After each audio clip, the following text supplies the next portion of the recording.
Estimados colegas, pues agradeciendo nuevamente la oportunidad que da el colegio, ¿verdad? De poder presentar este tema que tiene básicamente una opinión personal acerca de este cambio regulatorio. Es decir, es el punto de vista que yo tengo acerca de estas nuevas disposiciones que establece el regulador, que es la Comisión Nacional de Microfinanzas. Entonces, efectivamente, ellos acaban de emitir, ¿verdad? Una resolución que es la 070-01 octubre 07 en el 2025, ¿verdad? Y con una circular administrativa que es la 2529-10-2025. Entonces, el tema de capacitación se centra prácticamente en lo que es la actualización y la adecuación obligatoria al nuevo sistema de prevención del lavado de activos y financiamiento al terrorismo. Es decir, ya ha pasado un tiempo, es decir, desde el momento en que se hizo la primera ley para regular el sector de microfinanzas en el año 2011. Luego, en el 2013 se estableció la primera ley de prevención del lavado de activos por parte de la norma de PLA, perdón, la norma de PLA de CONAMI. Y ahora pues hay esta profunda reforma que deroga la anterior, la que fue hecha en el 2018 exactamente, ¿verdad? Porque vinieron así haciendo ajustes en la norma de PLA. Entonces, básicamente, como les digo, es una opinión personal sobre esto. Espero pues que los que están relacionados con este tema le saquen la importancia debida, ¿verdad? Porque ya tienen poco tiempo para el proceso de actualización en cuanto a este marco normativo.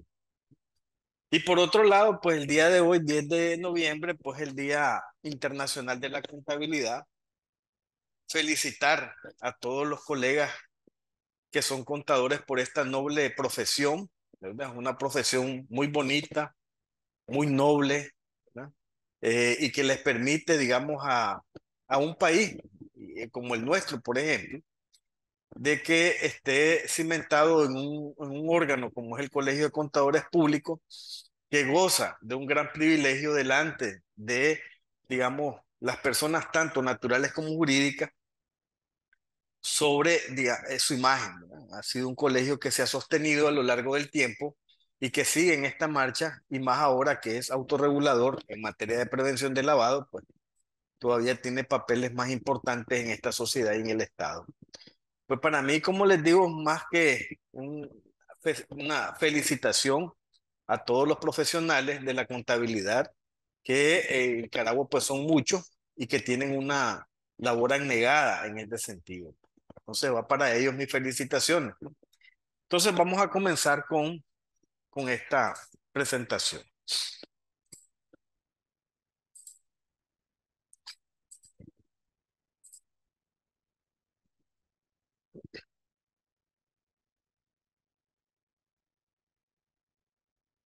¿Veis? ¿Se logra ver, Roque? Sí, maestro. Solo ¿Se de la logra ver? instrucción de... Sí, ahí tiene abierto un Excel, sí. Sí, correcto, sí. Lo Ok. que yo tengo es que si la pantalla se logra ver bien Sí, ahí. sí, se ve bien. Vamos a comenzar con este primer dato, estimados colegas, porque yo creo que de alguna manera el regulador debe haber revisado estos aspectos. ¿Dónde está la cartera distribuida a nivel nacional por todas las instituciones de microfinanzas que, digamos, han otorgado crédito a lo largo del año y que estos son sus saldos de cartera?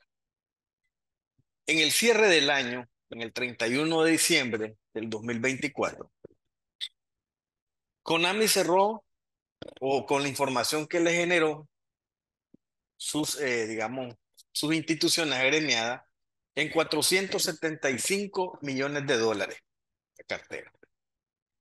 Y yo pues extraje de la fuente de Konami la información por departamento.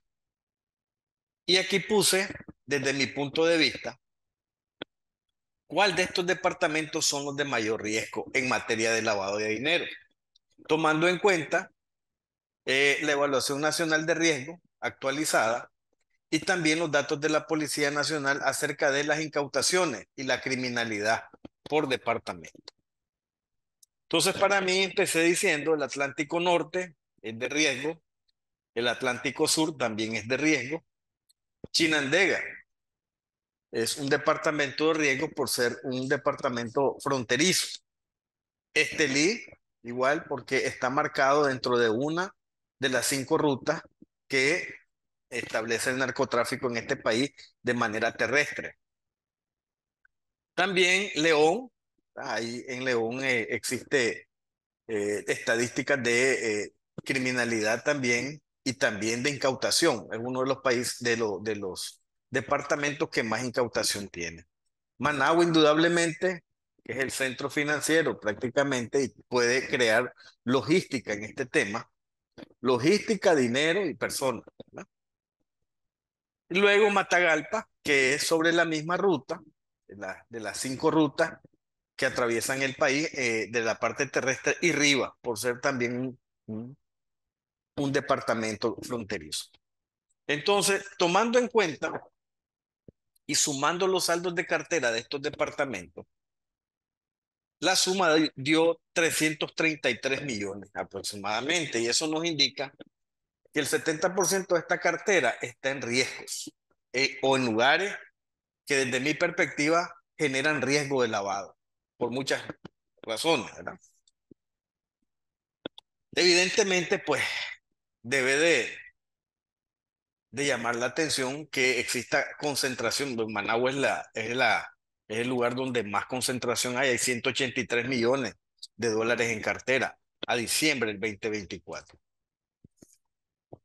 El día de ayer trabajé la última información de Conami, que está el 30 de septiembre. Y el 30 de septiembre, pues, imagínense, pasó de tener 475 millones, ahora un saldo de cartera de 538 millones producto de la adición de nuevas instituciones de microfinanza. En ese sentido, pues manteniendo la misma metodología, evidentemente que nos determinamos que prácticamente mantienen el mismo indicador. 70% de los saldos de cartera están relacionados en departamentos que tienen riesgos de lavado. Y eso evidentemente que si de alguna manera ¿cómo se llama? El regulador lo vio, lo analizó, debe haber pensado en aspectos que tanto en la evaluación nacional de riesgo como en la evaluación sectorial de riesgo, como también en los informes de supervisión del GAFI, ¿verdad? Han ido implementando medidas y mejoras, pero desde el punto de vista del cumplimiento técnico. Entonces, ¿ahora qué queda? Démosle seguimiento a través, ¿verdad?, de la efectividad de un programa de prevención de lavado, que es la efectividad no es más que lo que está escrito contra lo que se hace. Y evidentemente que hay que dar mayor seguimiento y mayor monitoreo. Ya prácticamente la mayor parte de las instituciones ya han establecido su programa, por lo menos en la estructura y la forma de documentación. Tienen su oficial, su suplente y su manual de políticas y procedimientos. Pero ahora hay que profundizar en el monitoreo. Y esa es la impresión que me da esta reforma, ¿no? Porque evidentemente, como les digo, en esta parte hay mucho dinero involucrado en lugares donde evidentemente existe riesgo de lavado. Y tomemos en cuenta que nosotros somos un país que tenemos muy poco nivel de bancarización. El 95% de las operaciones se hacen en efectivo. Entonces, evidentemente, eso es un caldo de cultivo para poder, digamos, de alguna manera, ser vulnerables ante este efecto. Entonces, empezaba con esta reflexión de dónde más o menos estaban los saldos de cartera distribuidos. Y bueno, aquí están prácticamente todas las instituciones y podemos ver cada una de ellas dónde algunas son, digamos, se arriesgan más en este aspecto y establecen digamos, en Chinandega, el neón establecen su centro de operaciones, tienen un mayor apetito al riesgo con respecto a esto, ¿no? Entonces era básicamente mostrarles dónde estábamos en ese punto. Entonces, lo que vamos a ver el día de hoy es, el tema es navegando sobre el nuevo marco regulatorio de la norma 2018, qué aspectos fueron los que, digamos, se derogaron, se modificaron o se ampliaron, ¿verdad? Y cuáles son, digamos, las actividades que tiene que hacer la unidad de prevención de lavado en cuanto a la actualización de él.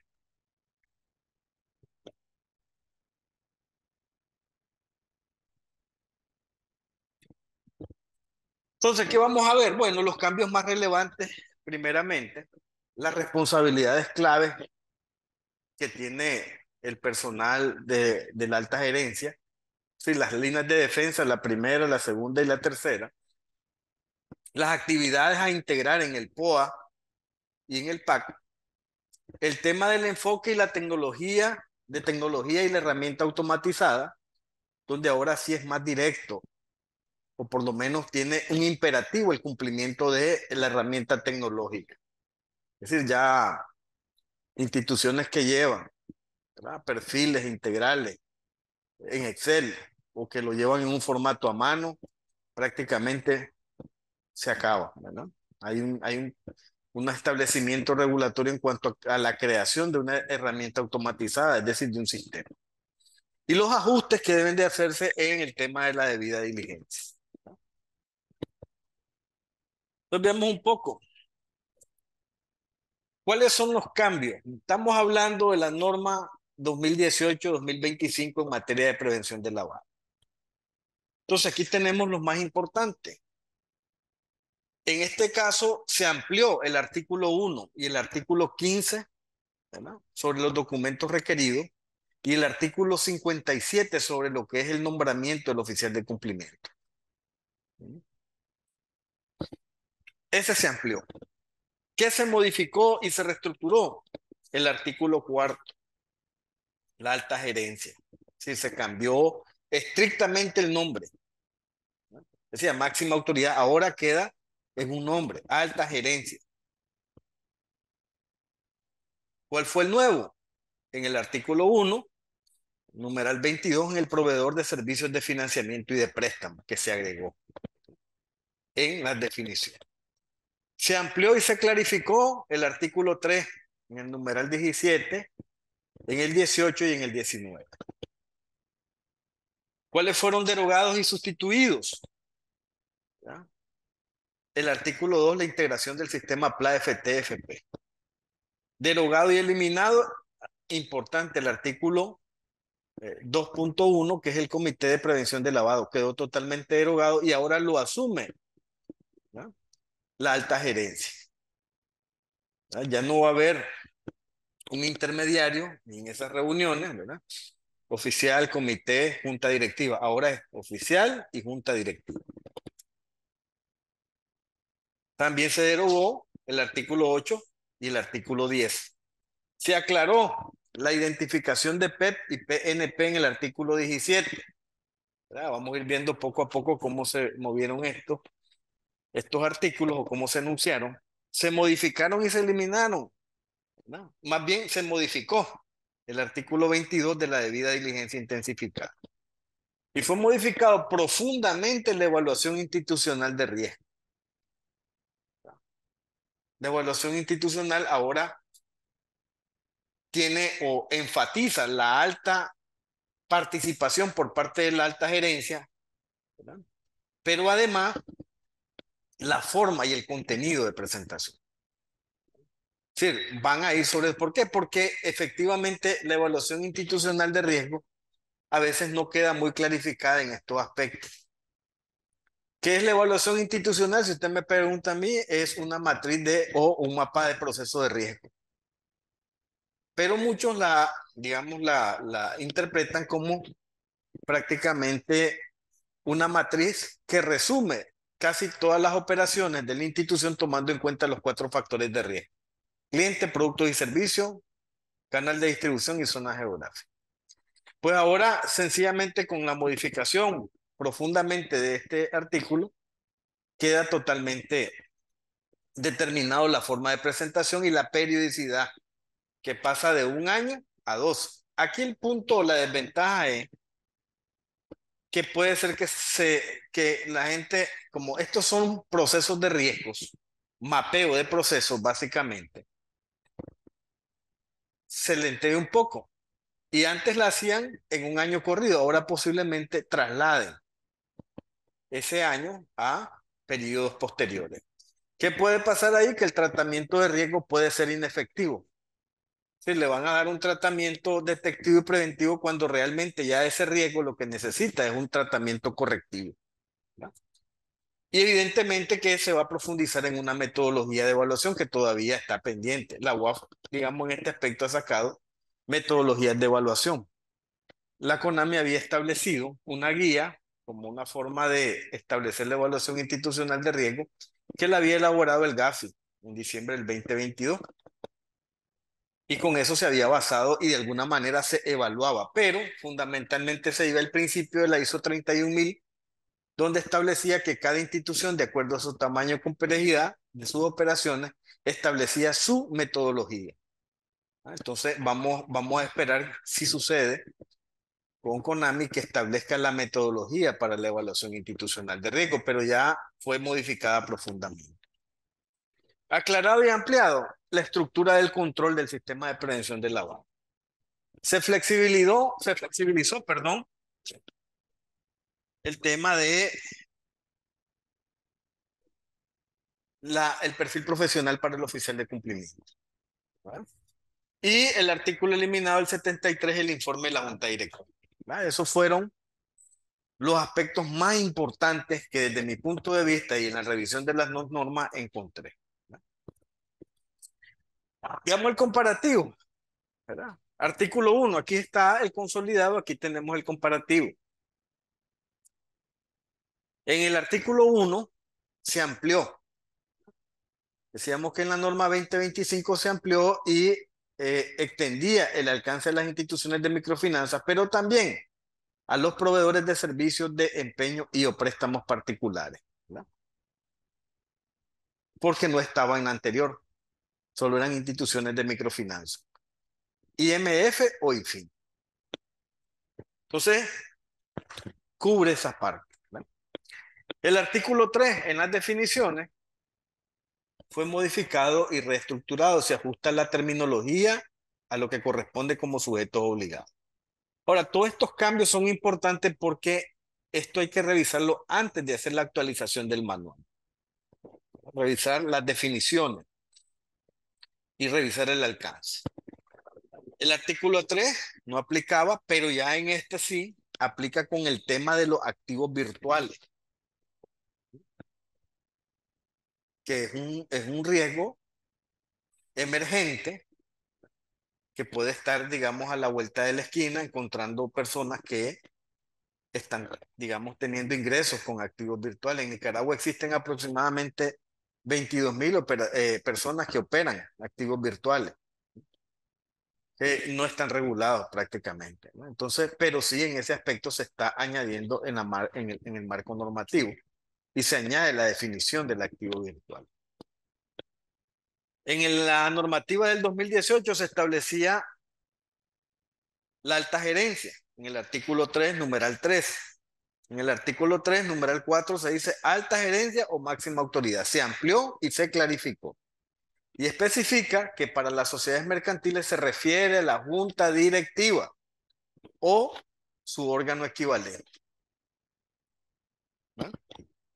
Entonces, para que lo tomen en cuenta. ¿Por qué sucede que en algunos casos la junta directiva está como medio divorciada de las actividades de este control, ¿verdad? Y en los procesos, y uno los lee en las actas de aprobación o de lectura de los informes, tanto del oficial de cumplimiento y tanto del Comité de Prevención de Lavado, el que es el Comité de Prevención de Lavado, que se nota que es muy poco lo que logran discutir. Prácticamente nada, solo dice se aprueba el informe, ¿no? Entonces, en este sentido, pues ahora debe de haber más dinámica de discusión en la aprobación de estos informes.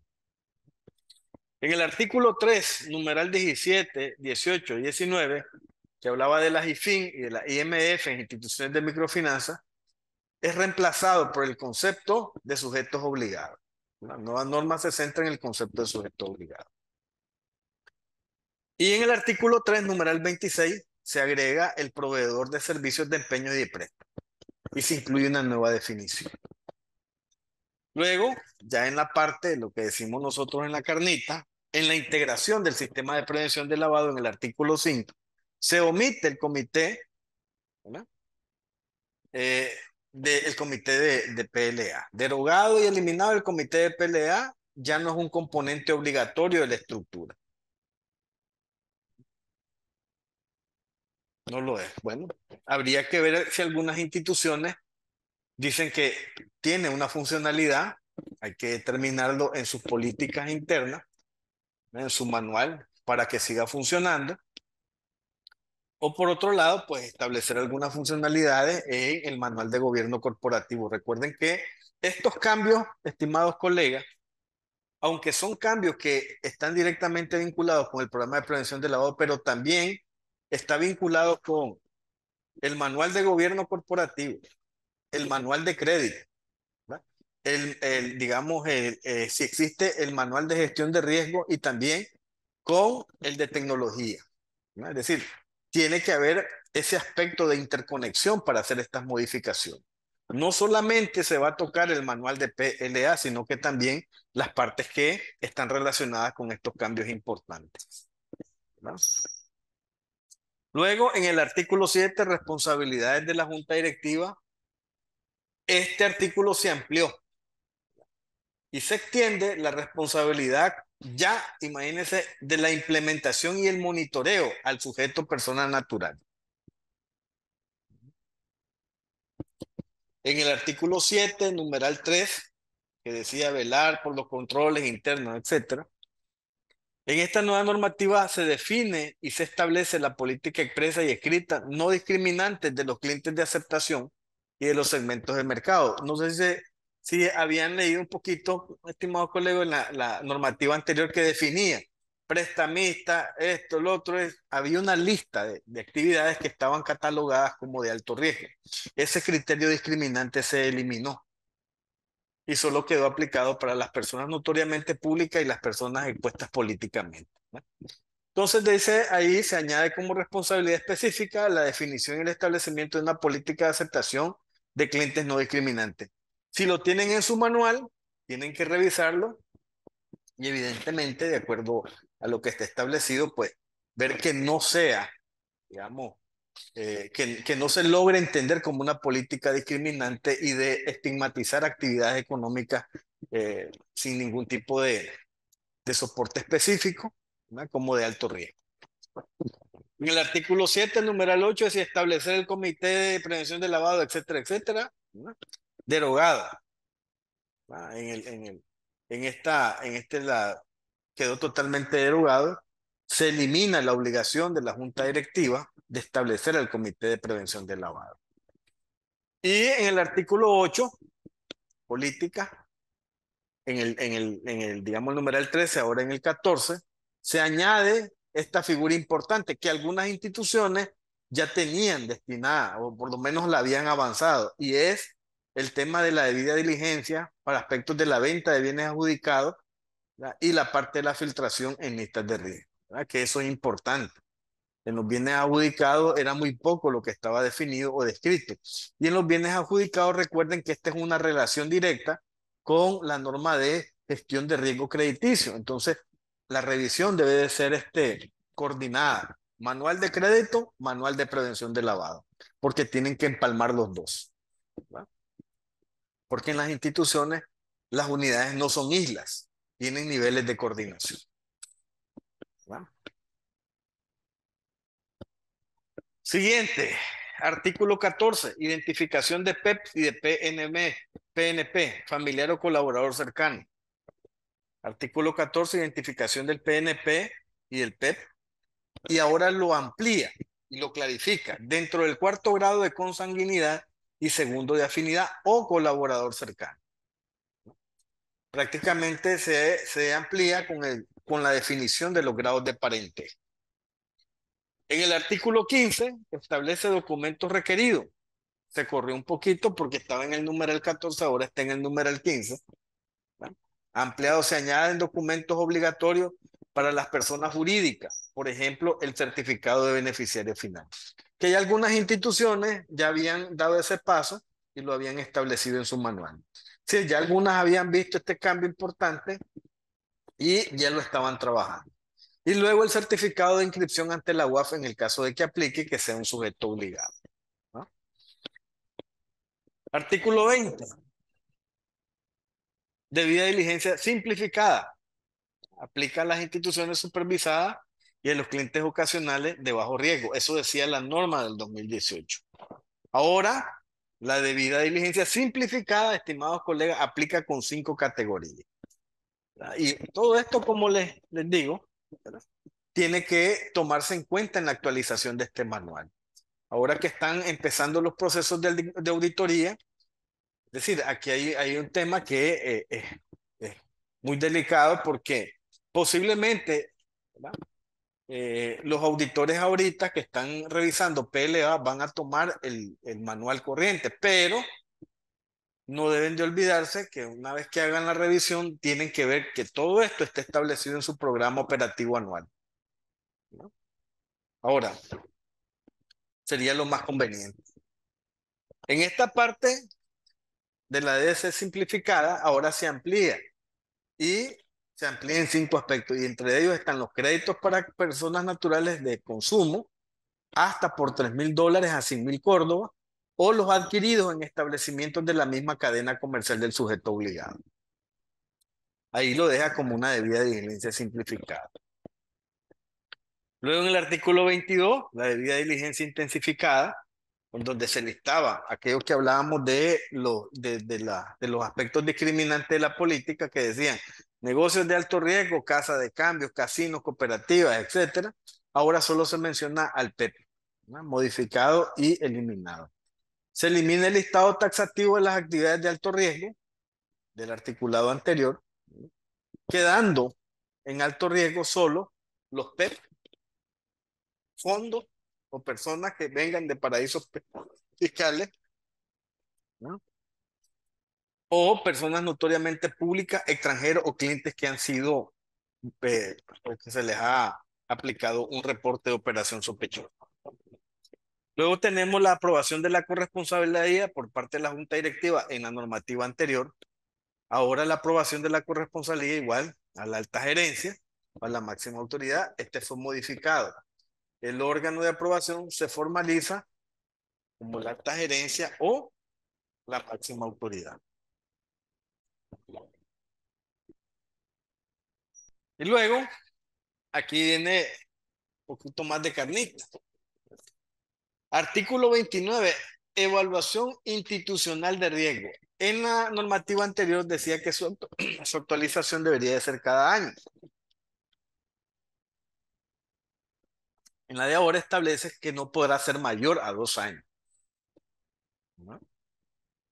Se flexibiliza el plazo de actualización, que puede ser un enfoque no tan benéfico, ¿verdad? Porque los riesgos emergentes, inherentes y disruptivos aparecen constantemente. Y cuando uno toma, que me lo han contado los auditores, y lo he visto también, cuando toman las evaluaciones individuales a través de un mapeo de procesos, mira que efectivamente ya hay riesgos que tienen desde el inicio del año que no tienen variación. Entonces, en este sentido, el peligro puede ser el descuido de actualizar estos riesgos y su calificación a través del año, ¿no? Entonces, en este caso, no hay que dejar que esto suceda, sino que hay que mantener siempre la dinámica de actualización de los riesgos inherentes que, digamos, en coordinación con las demás áreas se logran identificar, se evalúan y se califican, ¿tá? Y además se aplican sus controles. Entonces, en este sentido, se flexibiliza el plazo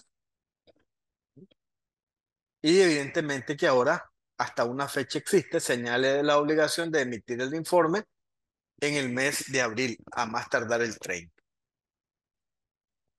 Esto fue, como les digo, un poquito más, digamos, fue profundamente modificado. En el capítulo 3, estructura de implementación y control del programa de prevención de lavado, en el artículo 51 al 56, establece la estructura de implementación y control. Ahora corre un poquito más, el 54 al 64, que fue modificado profundamente. Se elimina el comité de prevención de lavado y la función recae en la alta gerencia, en la máxima autoridad y el oficial de cumplimiento. Vuelvo a insistir, estos aspectos deben de ajustarse a sus manuales, tal como está establecido en el marco normativo. En el artículo 57, oficial de cumplimiento y su suplente, ahora quedó en el artículo 55, se amplía, se añade la obligación de que los oficiales de cumplimiento y su suplente, tanto nacionales como extranjeros, deben residir en el país. Y en el 58, el nombramiento del oficial de cumplimiento, que está en el párrafo 2, numeral 4, establece, ¿va? Perdón, en la anterior norma, ahora en este establece que está en el artículo 57, que se clarifica y se amplía, se detallan las reglas del nombramiento para las personas naturales y jurídicas sin empleado y se mantiene siempre el proceso de la no objeción de CONAMI. Se flexibiliza el perfil profesional. En la anterior, pues se establecía o título profesional o experiencia en al menos de 3 años de experiencia. No decía en materia de prevención, en experiencia, ¿verdad? Ahora no, el perfil profesional elimina la experiencia de al menos de 3 años y flexibiliza que permite a la CONAMI emitir no objeción a personas que no cumplan con el requisito de 3 años, pero sí con el del título profesional y si existe, siempre y cuando exista un compromiso de capacitación para los próximos 6 meses.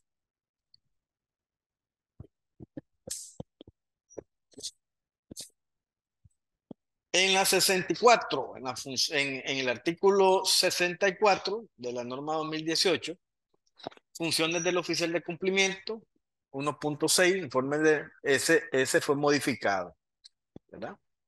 Se cambia la frecuencia de los informes ahora de manera bimensual.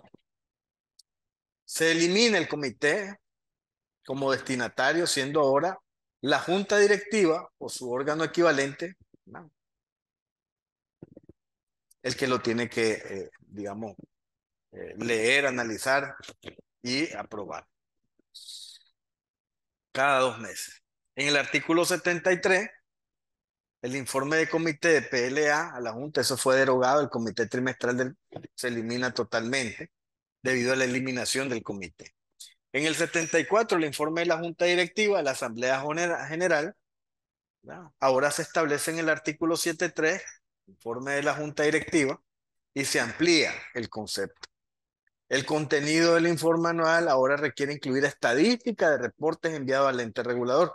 Es lo que habíamos hablado al inicio, pues que posiblemente, ¿va?, ahora con este aspecto va a haber más discusión en los procesos o en las actas de aprobación que tenga que ver con los informes tanto del oficial de cumplimiento de la Junta Directiva como de la Junta Directiva a la Asamblea General. En el artículo 78 de la norma del 2018 se establecía la clasificación de la falta. Muy grave, decía, no contar con un comité, se elimina esa falta, se deroga totalmente. Y en el 85, la derogación del numeral 7, disposiciones previas. Ahora en el 84, la derogación deroga la resolución 2018 y las circulares previas. Y dice claramente que la norma 2025 deroga específicamente a la del año 2018. Y básicamente es todo el contexto de los cambios fundamentales. Ahora veamos un poco la comparación de manera visual de la regulación entre el 2018 y el 25 y en los aspectos más importantes que desde mi punto de vista lo establece esta norma. Lo primero, la herramienta automatizada de monitoreo. Aunque sí existía en el artículo 33 de la norma del 2018, pero no tenía ese poder tan enfático como el que tiene ahora. Y yo pues, desde mi punto de vista, no era tan requerido en ese aspecto, pues, ¿no? Hay instituciones pequeñas que todavía tenían, digamos, sus herramientas o sus archivos en Excel, ¿verdad? Y muchas a veces en Excel solo lo que tenían era el formato, lo imprimía, iba el promotor a la calle, lo llenaba y lo traía. Entonces, pero prácticamente la mayor parte de la información era proveída o era elaborada de manera manual. Ahora es obligatorio. Hay que buscar una herramienta automatizada. En el perfil había un documento guía de cuáles eran los campos a llenar, cómo se iba a elaborar. Ahora lo que establece prácticamente es la efectividad. Salida del sistema. ¿Cómo va a salir? Quiero verlo impreso. Luego había una directriz general o genérica en comparación de las listas públicas, que decía la norma, cada 6 meses debe hacerse un match. Y uno de los hallazgos interesantes que a veces se encontraban era de que no se hacía el match. Entonces, ni tampoco estaba aprobado en los informes que se presentaba por parte del oficial a la Junta al Comité de Prevención.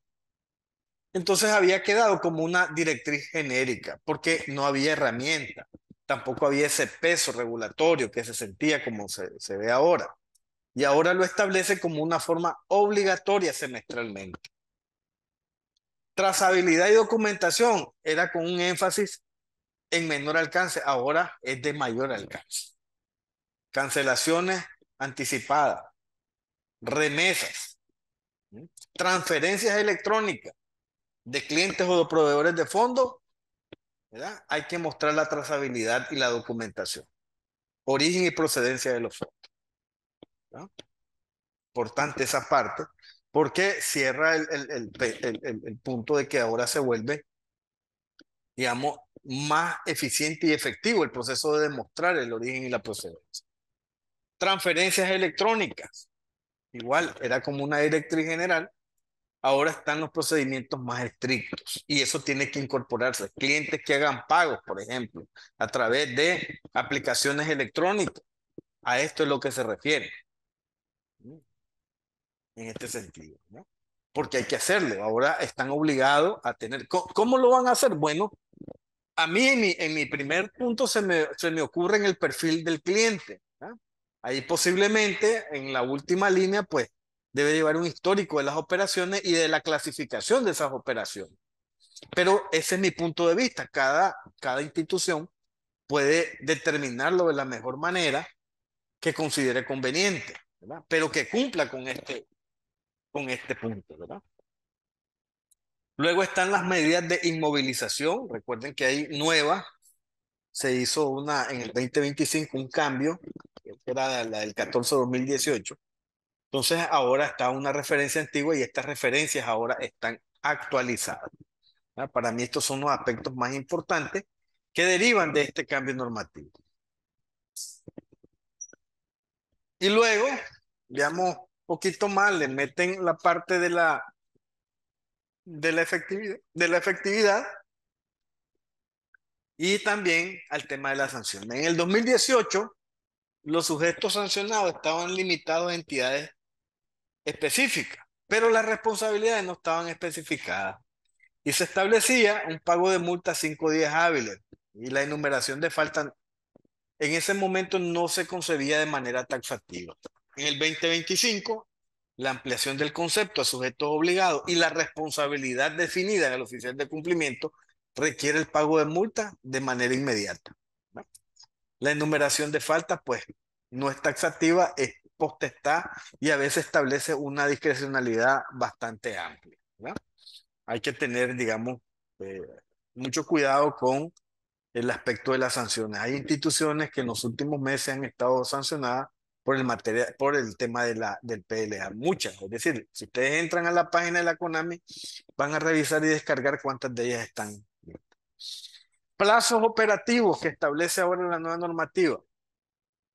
Reporte y registro del cambio de oficial de cumplimiento, 5 días. Esto antes, en los procesos de supervisión, se daba la baja del oficial de cumplimiento y fíjense que tardaba más tiempo de lo que la norma establecía. Ahora se siente como ese imperativo, digamos, más severo, más directo, y le dice 5 días, porque recuerden que hubo un cambio en el tema de sanciones. Luego establece que prácticamente es a nivel, digamos, normativo, la conservación de de la información de transferencia mínimo 5 años. Estamos hablando aquí de las empresas que aplican a remesas, pero también recuerden de aquellos clientes que pagan sus créditos con transferencia, ¿verdad? Que usan una aplicación. Respuesta en transferencias nacionales, 3 días laborables. Como les digo, a esto allí hay que diseñar ese proceso. Para mí debería de ir a un apartado del perfil del cliente, por lo menos electrónicamente, para clasificar la operación de acuerdo al monitoreo que lleva o al perfil transaccional que tiene el cliente, ¿no? Pero como les digo, eso va a depender de cada institución. Y el pago de multa, 5 días hábiles. Establecen los plazos operativos concretos en este aspecto, ¿no? Recomendaciones. La norma actual eleva la exigencia técnica, ¿no? Para el tema de pasar de manuales y políticas a efectividad, automatización, ¿verdad? Por eso es que le dejan un poco la descarga a la evaluación individual de riesgo, porque se supone que va a existir un proceso, digamos, de automatización del programa. El PIC automatizado, la matriz de riesgo del PIC parametrizable y automatizado, y también que sea, digamos, adecuada a la institución. Porque a veces algunas matrices son hechas solo con 4 o 5 factores, no se ve, ¿verdad? Ese aspecto importante, ¿verdad? De poder revisar esos factores y las formas que están parametrizados. Porque hay aspectos que son muy puntuales de las organizaciones y a veces solo califican de alto riesgo bajo ciertos criterios. Y hay clientes que digamos que, por ejemplo, un factor de referencia que diga referencia, digamos, dentro de los factores aplicables en la evaluación del PIC. Si, por ejemplo, se evalúa la referencia en cuanto a esto, no habría que ver si en los factores están determinados. Normalmente, cuando hablamos de cliente, hablamos de actividad económica, de nivel de formalización del negocio, ¿verdad? Hablamos de montos de la transacción, ¿verdad? Y de otros aspectos, pero no hablamos de algunos factores, por ejemplo, que tengan que ver con la referencia. Y a veces las referencias, digamos, establecidas en los formatos de crédito son básicas. Y entonces, si fuesen básicas, eso debe de tener un peso en el PIC. Y por eso habla de que la matriz sea parametrizable, se amplíe y se ajuste. Y esto evidentemente cambia el enfoque de cumplimiento documental, ¿verdad? A un cumplimiento de tecnología y operativo. Luego el alcance ampliado de los sujetos, ¿verdad?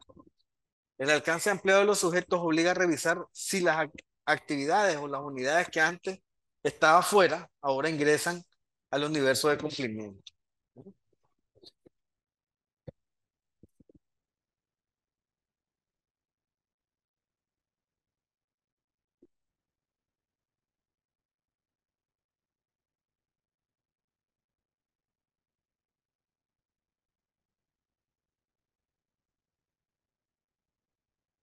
¿No? Y luego el enderezamiento en la ejecución de sanciones con los plazos acotados y aprende, incrementa el riesgo reputacional y financiero. Recuerden que en las capacitaciones anteriores hemos hablado de que digamos, el riesgo reputacional es el riesgo que más costo les está causando a las instituciones. Y si hay incumplimiento en tiempo de notificación y de pago. Dentro de esta modificación, ¿cuáles son las responsabilidades claves de la alta gerencia, de la máxima autoridad? Bueno, la primera, la aprobación del sistema de prevención del lavado y del manual. Y en este sentido, la fecha que establece la comunicación es 16 de enero del 2026.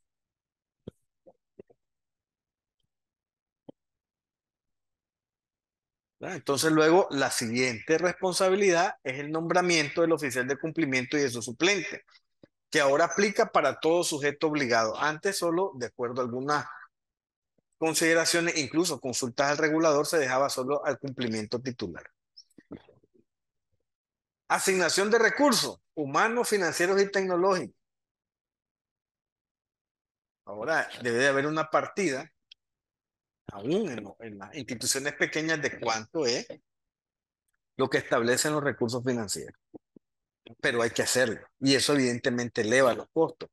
¿Cuál sería el impacto? Posiblemente si esta asignación de recursos le ve el impacto, digamos, en el margen financiero de la institución, posiblemente hay una tendencia de subida en las tasas de interés. Posiblemente, pues porque evidentemente hay un costo, una agregación, y eso hay que revisarlo. A la luz de todo este cambio hay que revisar, digamos, cuánto es digamos, el impacto de esta asignación de recursos en términos monetarios y ver cómo golpea el margen de la tasa de interés, ¿no? Entonces, evidentemente, pues, posiblemente algunas instituciones tomen la medida que, apegándose a este marco jurídico, van a tener que subir la tasa de interés. Y luego el monitoreo del sistema. En este caso, el requerimiento,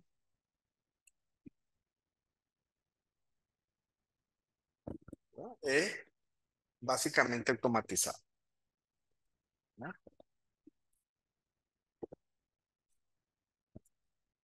Importante, aunque no me están pidiendo el cierre de este año, pero sí tengo que ponerlo en mi POA y en el programa anual de capacitación. Tengo que dejarlo establecido. Ojo, colegas que son oficiales de cumplimiento, unidad de riesgo, auditores internos y externos. ¿Qué es lo que vamos a revisar? Primero, las actividades claves. La adecuación normativa, eso es de acción inmediata. Finalizar, aprobar y presentar el manual a la CONAMI a más tardar 16 de enero. Es la fecha máxima. ¿Qué otro aspecto tiene que integrar las actividades? Estamos hablando de actividades que se integran al POA. El monitoreo y la adquisición tecnológica. Programar la adquisición y la implementación de la herramienta automatizada para quienes no los tengan. Y evidentemente hacer pruebas para clasificar los riesgos, conforme al artículo 33 de la norma. Esto será revisado y supervisado in situ, ¿verdad?, de acuerdo al programa de supervisión que tiene el regulador. Luego está la evaluación de riesgo. La evaluación de riesgo, individual de riesgo, presentar el informe ante el regulador a más tardar el 30 de abril del año que corresponde, cada 2 años. Pero en este caso, en el PAC, lo tienen que preparar para esta fecha. Actualización de la debida diligencia del cliente. Tienen forzosamente que revisar y actualizar la matriz de riesgo y los procedimientos de DDC para asegurar la correcta clasificación de sus clientes. Revisar, ¿verdad?, las medidas de debida diligencia simplificada, estándar e intensificada. Y luego, la actualización del perfil del cliente según la periodicidad exigida, semestral, anual o bianual, ¿no?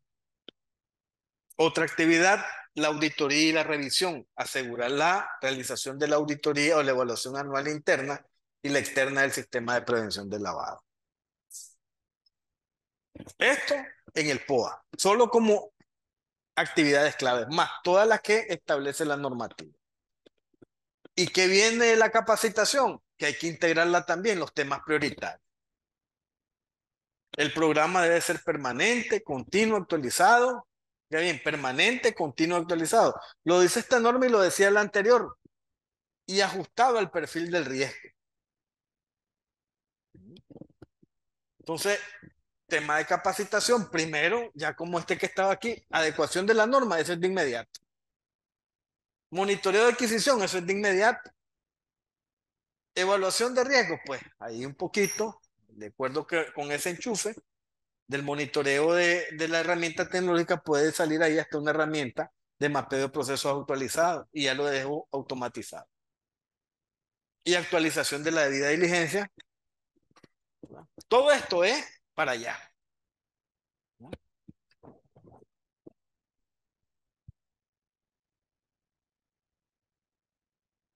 ¿Ah?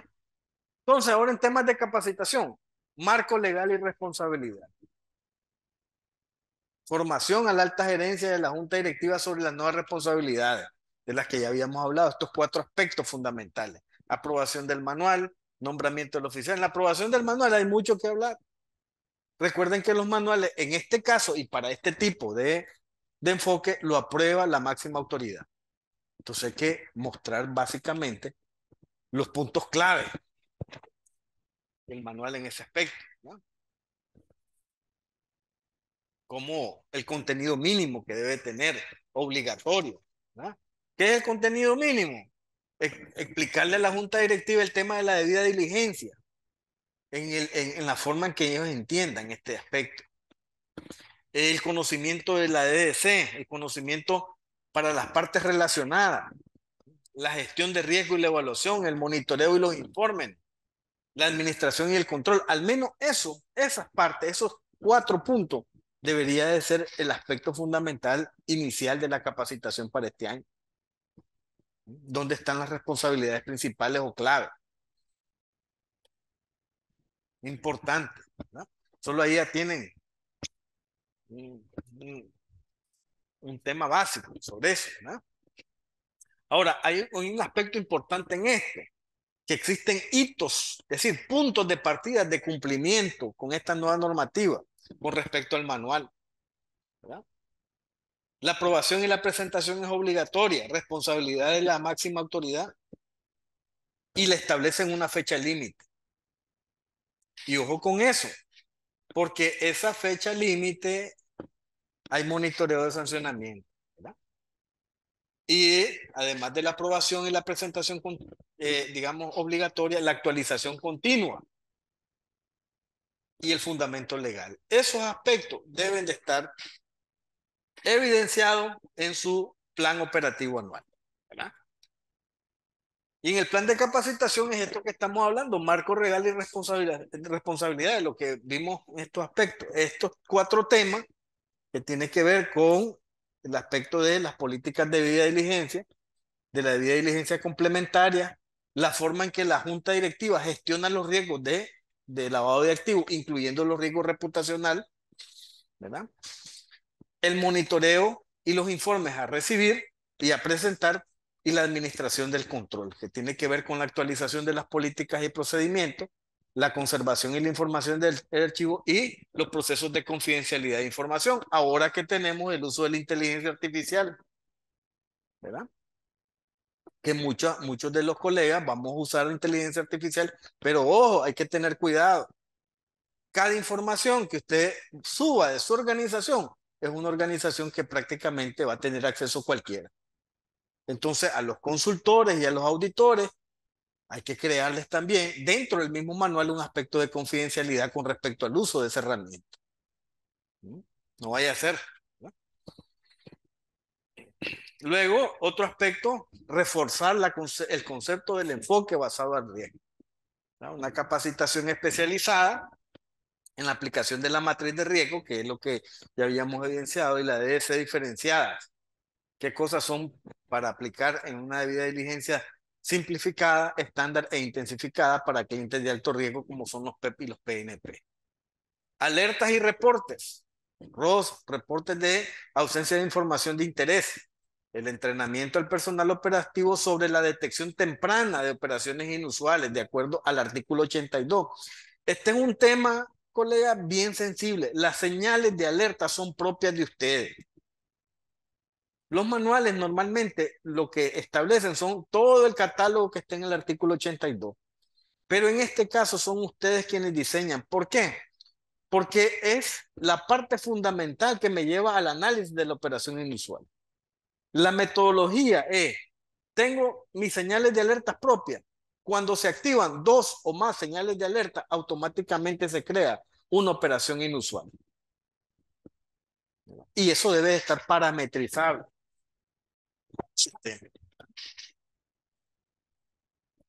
¿Estamos claros? Luego dice el procedimiento para la generación y el envío de reporte de operaciones sospechosas y el reporte de ausencia de información de interés a la fuerza, ¿verdad? Y el otro aspecto dentro de la misma capacitación es el uso de tecnología y herramientas. Instrucción sobre el uso eficiente de la herramienta automatizada.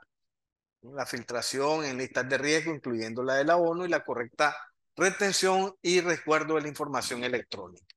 Importante, ¿no? Entonces, aquí tenemos las principales actividades clave en el tema del POA y la capacitación. De ahí se tienen que derivar los temas que hay que preparar, ¿no? Y esto es para todas las áreas, contabilidad, operaciones, crédito, y en ese aspecto, pues, el tiempo es el que apremia, pero sí hay que correr en ese punto. En, el, en este punto, en estos tres aspectos que estamos viendo, en el módulo de la alta gerencia, ¿no?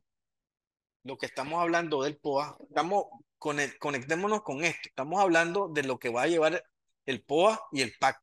¿Qué actividades voy definiendo? Ahora vamos a ver por línea de defensa. En el módulo de la alta gerencia y la junta directiva, tema principal, marco normativo y responsabilidades. Artículo 7, miren, pues hasta aprobación y vigilancia del sistema. Y en el artículo 7 está la asignación presupuestaria, la garantía de recursos humanos, financieros y tecnológicos para el sistema. Y el marco legal vigente y las consecuencias del régimen de sanciones. Ahí tienen su temática. La temática para el PAC, adecuación normativa y acción inmediata, ¿verdad? En gestión de riesgo y monitoreo tecnológico, artículo 29. Esto es para la máxima autoridad. Presentar los resultados o las propuestas de la revisión individual de riesgo, la EIR, y la matriz de calificación a los clientes a través del perfil integral. Revisión y aprobación de la herramienta automatizada, la que está en el artículo 33, que sea capaz de generar alertas, clasificar riesgos y realizar las filtraciones masivas en la ley. Esto de manera semestral. Al inicio del POA, ¿no? Si es posible, en este año, el tema de marco normativo y responsabilidad puede ser al inicio de este año, principios del otro, pero no pueden dormirse en un laurel en este aspecto. Tal vez la gestión de riesgo, darle un chance un poquito más de tiempo. Gobierno de la prevención y la auditoría, trimestral, ¿no? Podría ser o con la misma frecuencia del informe del oficial de cumplimiento. En el rol de la supervisión, tanto de la auditoría interna y externa sobre el seguimiento a las debilidades y la implementación de las acciones correctivas. En este sentido, pues podría automáticamente, con la misma frecuencia que se establece la información del oficial de cumplimiento, pues con esa misma frecuencia es mostrar los resultados de el seguimiento a las debilidades encontradas o los hallazgos encontrados, ¿verdad? Oficial de cumplimiento y áreas de control, auditoría, cumplimiento, riesgo, etcétera. ¿Qué tema? La debida diligencia y el enfoque basado en riesgo y su clasificación. ¿Cuál es el subtema y el enfoque? La metodología de la matriz de riesgo institucional. La aplicación práctica de lo que es la debida diligencia, la estándar y la intensificada. Los protocolos de la identificación de PEP y PNP y las medidas de debida diligencia intensificadas obligatorias. Esto anuales. Cada trimestre un refuerzo de esta capacitación. Tecnología del sistema de prevención de lavado. El uso de la herramienta automatizada para la parametrización de las alertas, ¿no? Tiene que estar Además de la parametrización, cómo se va el proceso de gestionar los casos. ¿Cómo voy a presentar, digamos, la operación inusual? ¿Con qué lo voy a documentar? Porque también sucede en muchos aspectos que a medida de una noticia, ya dicen, hay que mandar un ROS. No, es lo mismo. Miren, las señales de alerta son las primarias. Si yo tengo una señal de alerta o dos activadas, ya se me convierte en una operación inusual. Y si son tres o cuatro, igual. Y tengo que escalarla. Entonces en mi señal de alerta yo tengo que poner noticia, más esto, es lo que esa combinación es lo que me determina mi operación inusual. Pero no simplemente la noticia. Hay que tener siempre bien parametrizado eso. Y ahora que van a tener estas herramientas tecnológicas, pues tienen que tenerlas con un buen enfoque, ¿verdad? Y también el caso de la documentación de las alertas cerradas, los procedimientos de filtración en las listas de ONU y la OFAC y la actuación ante resultados positivos de inmovilización. Esta frecuencia de capacitación al menos debería de ser cada semestre. El conocimiento complementario de riesgos internos, debida diligencia para empleados, socios, accionistas, proveedores de fondos. Y el monitoreo de riesgos en nuevos productos y canales, incluyendo aquellos que en alguna manera pueden favorecer el anonimato. Todo ese aspecto que tenga que ver con la concientización, con el tema de la debida diligencia, del conocimiento del cliente y complementaria, debe de ser también un tema de capacitación para las áreas de control, ¿verdad? Y el oficial de cumplimiento. Para el personal operativo y de negocio, promotores, servicio al cliente, caja, bueno, el tema fundamental, como ahora vamos a tener herramientas automatizadas, la identificación, el procesamiento y la captura del perfil integral impreso, el requisito para la identificación y la verificación del cliente, los documentos legales vigentes e indubitables, y el correcto llenado y la actualización del PIC. Y hay que detenerse aquí en el tema de la importancia de la firma del cliente. Esto en la inducción y cada trimestre, de acuerdo a su plan. Aquí lo que son algunas observaciones. Ustedes son los que tienen que detallar en su programa cómo van a determinar. Detección de señales de alerta, ¿no? Identificación de los patrones e indicadores más comunes, de acuerdo al artículo 82. Vuelvo y repito, aquí las señales de alerta son propias, no copien ese.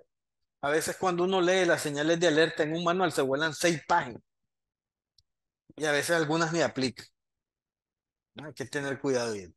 Incluyen comportamiento de los créditos, de las operaciones de crédito, en el caso de las remesas y las acciones de los colaboradores y directivos.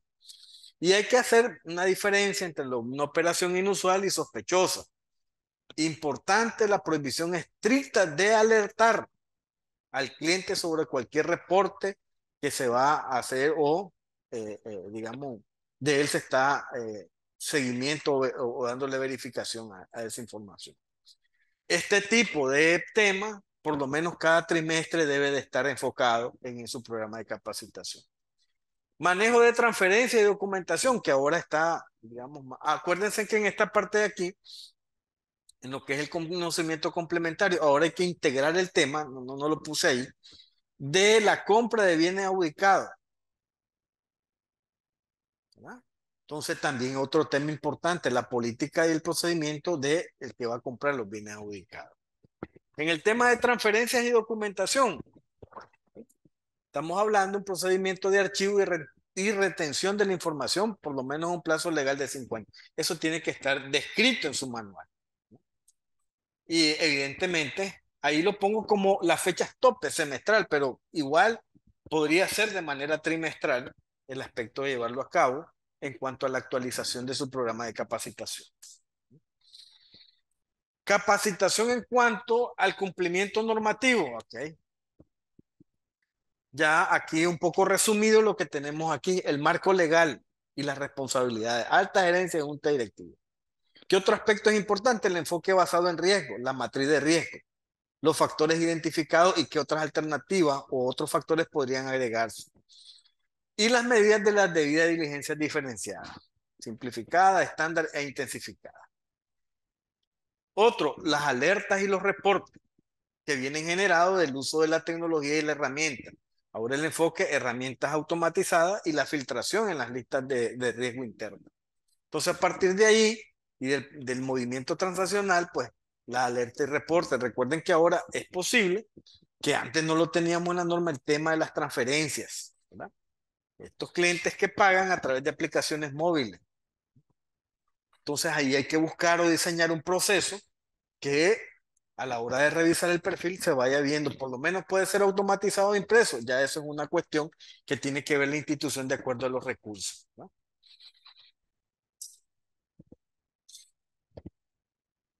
Esto en cuanto al cumplimiento normativo y la capacitación para toda la institución. En el caso de los requisitos de tecnología y herramientas, que está establecido en el artículo 33 de la norma. Vean cuáles son los aspectos importantes desde el punto de vista normativo. Generar y consultar el PIC, ¿verdad? Que ya estaba anteriormente, nada más que no tenía ese enfoque de fuerza, ¿verdad? Que ahora establece. Permitir y generar y consultar e imprimir el perfil integral del cliente de manera electrónica.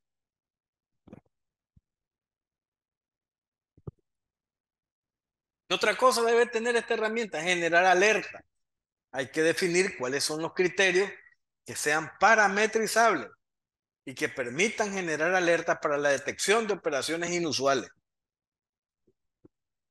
¿Qué otra cosa tiene que traer? Esto se los doy digamos, aquí se los traigo, en el sentido de que si voy a negociar con un proveedor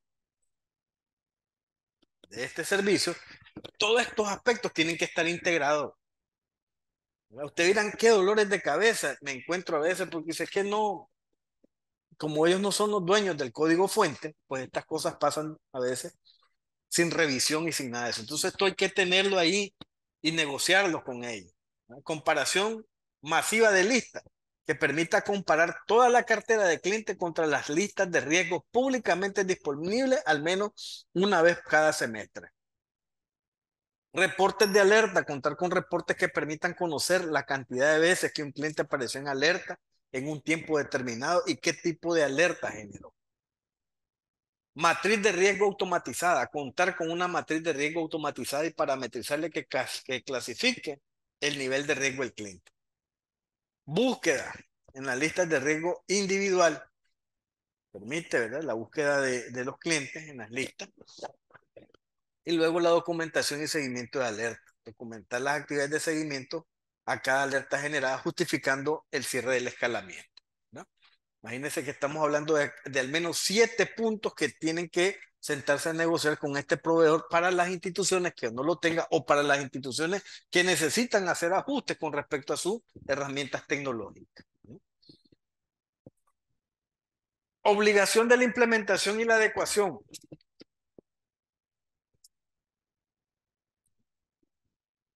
Primero, 3 aspectos fundamentales hay aquí: el alcance y la complejidad. Lo primero. La herramienta debe de corresponder al volumen de las operaciones.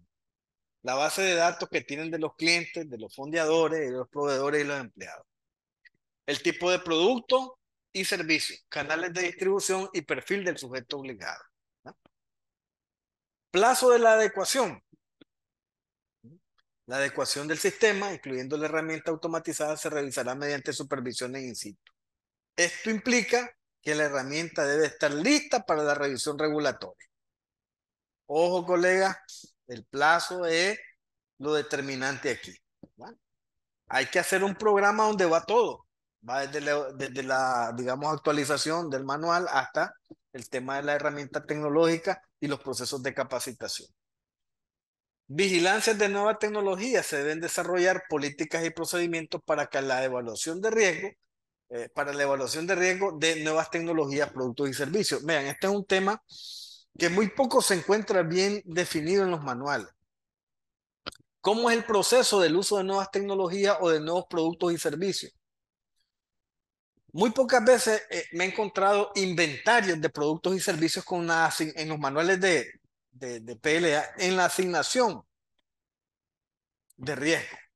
Por ejemplo, no sé, digamos, el microcrédito personal, ¿qué nivel de riesgo tiene? El crédito de desarrollo empresarial, ¿qué nivel de riesgo tiene? Y eso debería de estar identificado. El uso de la actual tecnología, ¿qué nivel de riesgo tiene? ¿Quién ha hecho la revisión, ¿verdad?, de todo el sistema y determina o detalla el nivel de riesgo actual en cuanto a las herramientas que se tienen? Entonces, eso ahora hay que ampliarlo. Defino a través de un inventario digamos, de productos y servicios o de tecnología, ¿ya?, y le tengo que dar una asignación. Y eso evidentemente que el oficial lo prepara, ¿verdad? Y lo tiene que presentar ante la gerencia de crédito para su estudio. Y una vez presentado ahí, pues, a la junta directiva en el caso de nuevas tecnologías o nuevos productos y servicios. Pero eso sería el proceso regulatorio, digamos, de forma actual, ¿no? Pero como les digo, es bastante difícil encontrarlo en estos tiempos, ¿no? Y luego la vigilancia, estamos hablando de estos tres aspectos que tienen que ver con los requisitos de tecnología y la herramienta, ¿verdad? Estos son los mínimos que necesita esta tecnología, esta herramienta. Y luego está la implementación y la adecuación. Y luego la vigilancia de nuevos productos y nuevos canales de distribución, ¿ya? Aquí, por ejemplo, en este cuadro, en este esquema, parecido a un plano cartesiano, aquí tenemos los aspectos, pues, que nos pueden llevar. Por ejemplo, una baja complejidad, un bajo riesgo de anonimato y una baja complejidad tecnológica se establece con la capacitación permanente del personal, ¿verdad? Digamos, una alta complejidad tecnológica y con la combinación de bajo riesgo de anonimato, el soporte es el análisis de datos complejos. Sí, estamos hablando de las medidas que pueden permitirnos a nosotros la vigilancia y el monitoreo de los nuevos productos y canales de distribución. Un alto riesgo de anonimato y un alto nivel de complejidad tecnológica. La base es el monitoreo avanzado de las transacciones. Miren qué bien, todo es prácticamente tecnología. Y un alto riesgo de anonimato combinado con un efecto o un factor de baja complejidad tecnológica, la verificación de la identidad reforzada, ¿no? Ahora, ¿cuál sería el riesgo aquí? El riesgo importante, si yo no tengo esta herramienta tecnológica, es la combinación del factor de una baja complejidad tecnológica con un alto riesgo de operaciones en las que no pueda verificar. No estamos hablando, cuando hablamos de riesgo de anonimato, no es que no conozca a la persona, el tema es la identificación. ¿Cómo me aseguro que esa identificación es real? Entonces, un alto riesgo de este tipo, combinado con una baja en la tecnología, no me va a permitir la verificación de la identificación. Y ahí tengo mi mayor riesgo en el cuadrante izquierdo, ¿no? Lo mejor sería tener, digamos, una alta complejidad tecnológica y clientes, o por lo menos procesos de identificación correcta. Y eso solo se hace a través de un análisis de datos, ¿no? Si ustedes se fijan aquí, prácticamente en los tres cuadrantes, la parte fundamental está en la tecnología. Entonces, ahí que requiere inversiones en tecnología, ¿no? Hitos, conforme a lo relacionado con el cumplimiento del manual, ¿no? El manual es el primer gran entregable de esta norma, colega. Eso es lo primero. Y los plazos están definidos y las responsabilidades están claras. Entonces, ¿qué aspectos son importantes aquí? La presentación y la aprobación obligatoria. Y es responsabilidad de la alta gerencia. Este es un documento que lo aprueba la alta gerencia. Igual que aprueba la matriz de riesgo, la alta gerencia. Igual que aprueba los riesgos identificados en la hoja de activos, es la alta gerencia. El tratamiento de los riesgos es la alta gerencia. Y dice que la fecha límite para la presentación del manual, junto con el acta de junta directiva o el documento equivalente que certifique su aprobación, es el 16 de enero del 2026. ¿No?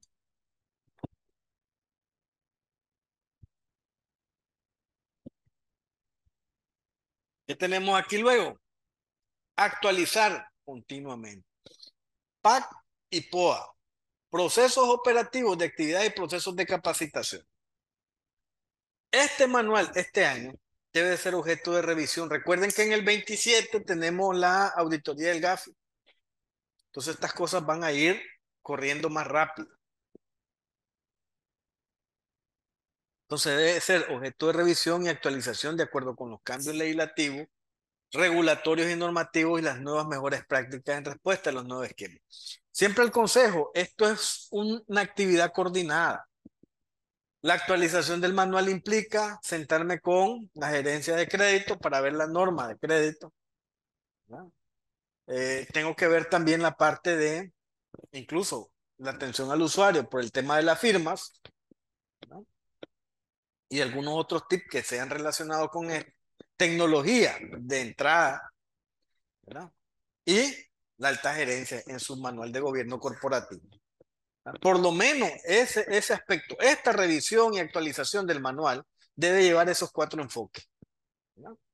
Para que sea congruente, porque ahí lo dejo en el manual de PLA, pero no está en ninguna otra parte. Entonces ahí se mira pues que la gestión de riesgo es como una isla. Fundamento legal. El manual debe identificar las disposiciones legales y normativas y de mejores prácticas en las que está fundamentado. Y luego, como ejemplo, el manual es el mapa que guía las operaciones internas de la prevención y es esencial para evitar sanciones. La ausencia del manual o al menos su actualización se está clasificando como una falta muy grave. Hay que tener mucho cuidado con esto. Entonces el tiempo apremia y tal como dice aquí, en el caso del cumplimiento, es el primer gran entregable, el manual, ¿no? Que tiene que estar coordinado con las demás áreas. Luego la siguiente fase es la tecnología y luego la capacitación para el personal, ¿no? Las 3 tareas importantes en este aspecto. La debida diligencia y el PIC. No, ahora el tema de la debida diligencia y el perfil integral, pues hay que actualizar todos los factores de riesgo identificados, ¿verdad? Por ejemplo, se mantuvo el tiempo de actualización de riesgo bajo cada 2 años para los clientes que se les asigna el riesgo bajo en el perfil integral del cliente de acuerdo a su calificación. Riesgo alto, actualizar el PIC cada 6 meses. Y en el riesgo medio cada año, ¿verdad? Y luego queda la parte que corresponde a la herramienta tecnológica de acuerdo a lo que ustedes establezcan en sus factores, que es los cambios significativos. Actualizar el PIC cuando haya cambios atípicos en sus actividades. Ojo con esto, esto es seguimiento y monitoreo. Luego, en función al riesgo y el soporte tecnológico, la debida diligencia simplificada o el riesgo bajo se va a aplicar a clientes y operaciones que sean catalogadas desde su apetito al riesgo, identificados y determinados en una matriz de riesgo, ¿verdad? Que tienen ese nivel.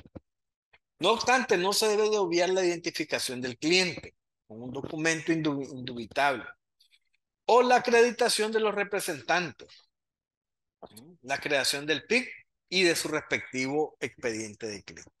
Estas son medidas de reforzamiento, ¿verdad? Es decir, ya estaban en las normativas anteriores.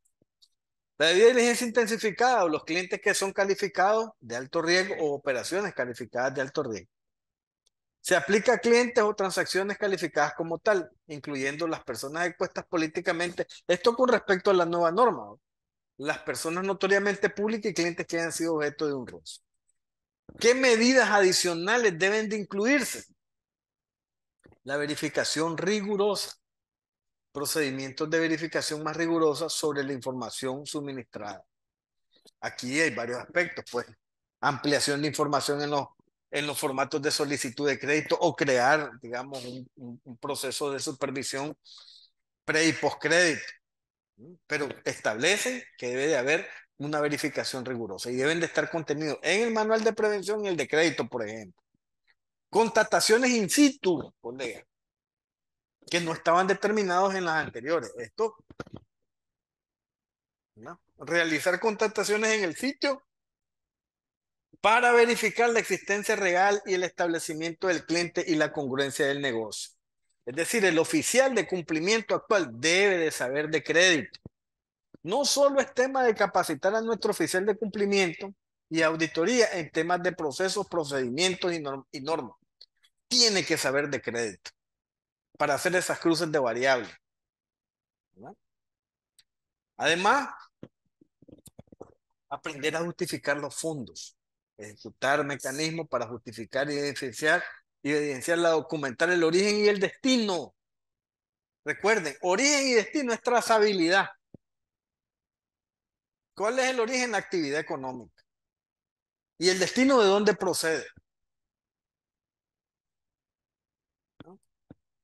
Aquí está, ¿ves? Mi cuenta de ahorro. Aquí vengo a pagar, porque de mi cuenta estoy sacando para cancelarte ese crédito. A eso se le llama destino. ¿Y el origen? Aquí está. Todas mis colillas de pago. Entonces, esto he ganado, esto tengo, ¿verdad? Entonces, origen y destino, trazabilidad, ¿verdad? El problema es cuando el origen no está identificado y a veces tengo el destino o viceversa. Tengo el origen y no tengo el destino. Entonces, ahora en este aspecto, el manual debe tener ese enfoque, ¿verdad? De sostén o de poder identificar correctamente la justificación de la ofrenda, ¿verdad? La aprobación de alto nivel, las relaciones deben de ser aprobadas por un funcionario de alto rango gerencial o de la junta directiva. Y luego el monitoreo intensificado, ejercer vigilancia y monitoreo permanente e intensificado y exhaustivo sobre transacciones y relaciones comerciales. Eso desde el punto de vista del riesgo y del soporte tecnológico. Y evidentemente que dentro del soporte tecnológico las actividades operativas. ¿Cuáles son? Contrataciones in situ,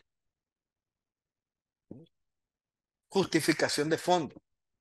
Es decir, nuestros colegas, nuestro personal debe de saber qué es exactamente la trazabilidad del dinero y cómo empalma, porque a partir de ahí es que se genera el tema de, por ejemplo, el enfoque de las transferencias electrónicas, que ahora tenemos, digamos, la obligación de revisar y evidentemente en algún lado tiene que estar, ¿verdad? En el manual y en el perfil, ¿no? Ahí va a depender de la forma en que ustedes lo vayan a proponer o a elaborar. ¿Cuál es la función central de esta herramienta automatizada? El cumplimiento de las medidas antilavado. Aspecto fundamental es la matriz de riesgo automatizada. Es el primer punto. Datos de cliente, que debe ser a través de un proceso automatizado y que me genere el nivel de riesgo. Luego, las alertas tempranas. ¿Cuáles son los criterios parametrizables y cuándo se convierte una señal de alerta en una operación inusual? Es importante ese punto, ¿no? Y el cuarto aspecto que es fundamental en esto es el saneamiento en la base de datos, las comparaciones masivas semestrales de las listas de riesgo. Y ese aspecto tiene que estar bien cimentado en ese punto, ¿no?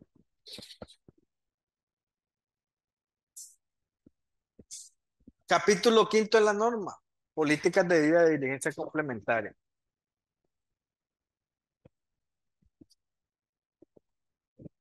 Igual que en la anterior con el mismo enfoque de el esquema que tenemos aquí de los cuatro cuadrantes, ¿no? Plano cartesiano. Medidas proactivas, ¿no? Con enfoque externo, búsqueda de listas de riesgo.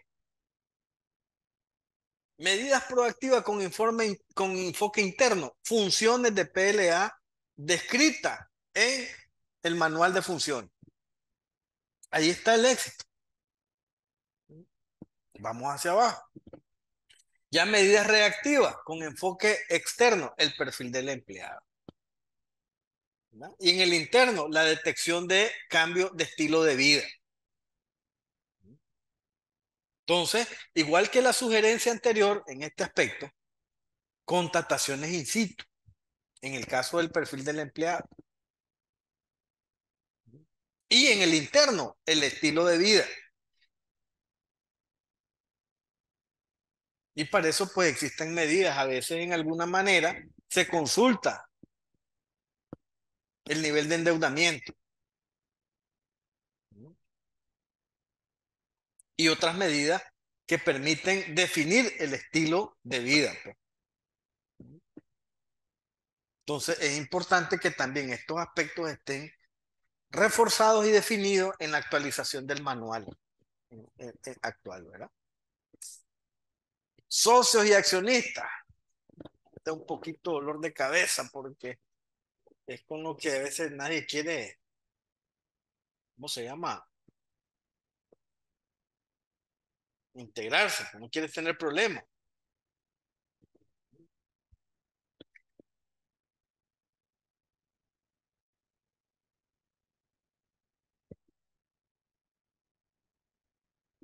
¿no? ¿Ahí qué aspectos tenemos importantes?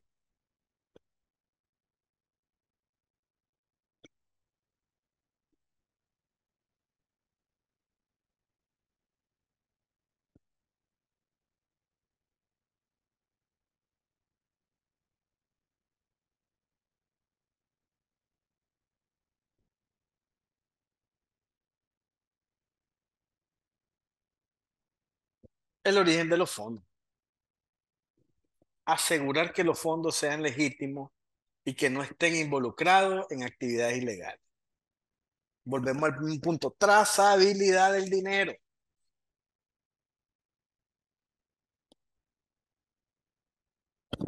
Origen y procedencia.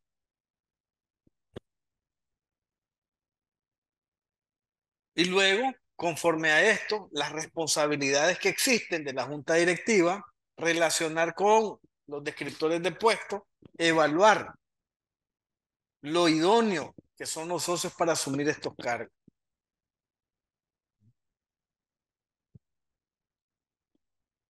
Que tengan conocimiento, preparación, evidentemente que estén desmarcados de cualquier tipo de actividad que no sea la actividad económica que ellos han declarado en su perfil de socio y identificar al beneficiario final.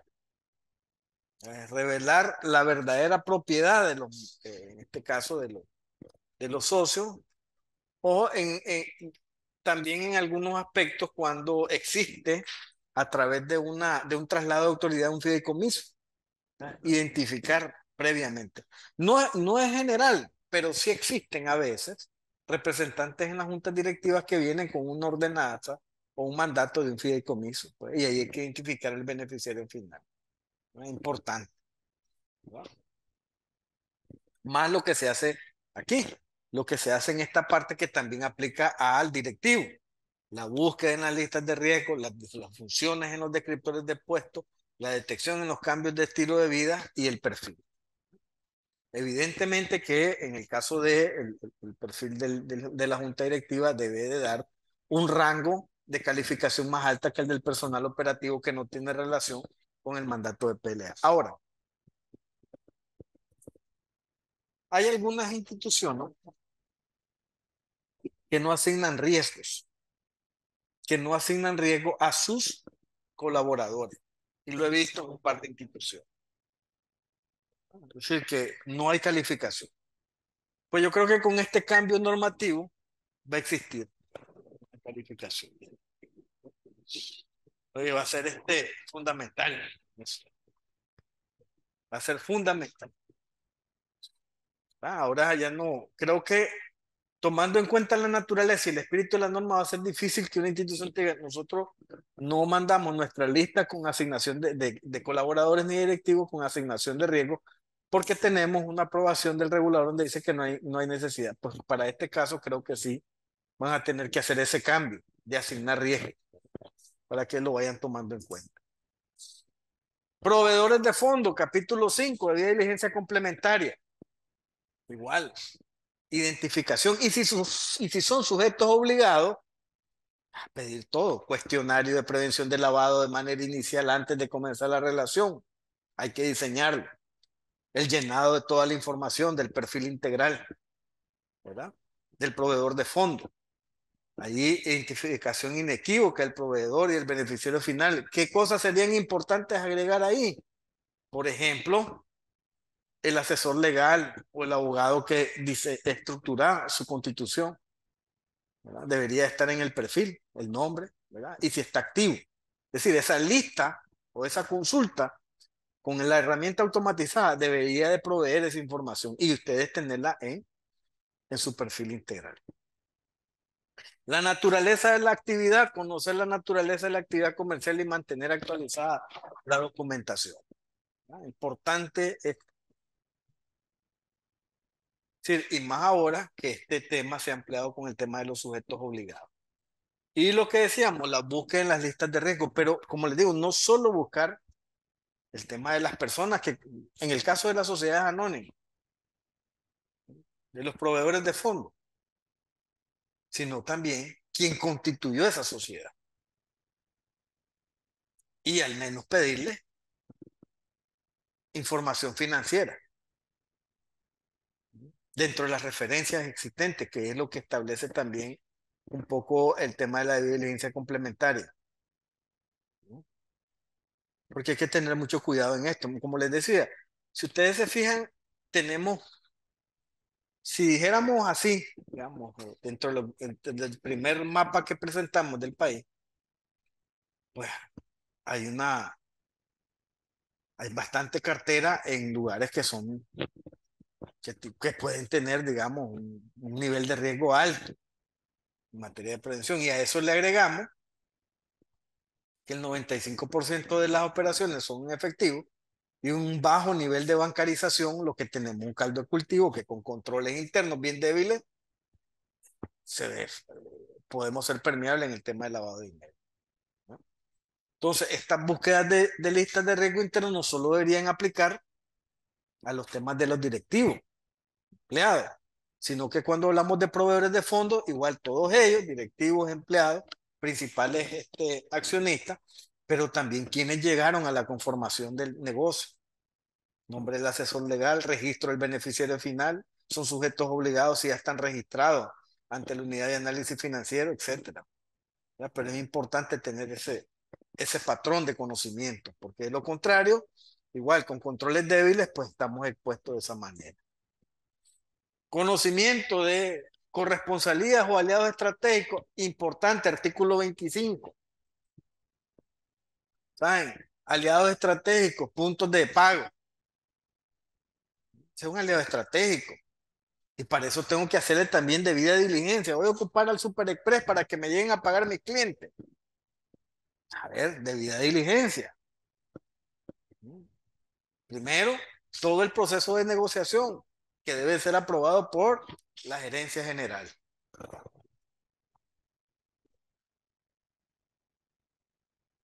Tener conocimiento y la documentación, comprender la naturaleza y la actividad. Y evidentemente que mantener actualizada la documentación. Hay un cambio de junta directiva, un cambio o reposicionamiento del objeto, ¿verdad? En la sociedad. Hay que hacer esa actualización. Y se cierra el ciclo con la búsqueda en las listas de riesgo. Importante, colegas auditores, oficiales, importante es la seguridad que exista con las listas de riesgo. Entre más tengan, más informes tengan, es mucho mejor el alcance. Pero van a tener que hacerlo, porque no hay de otra. Y es un tema de requerimiento normativo.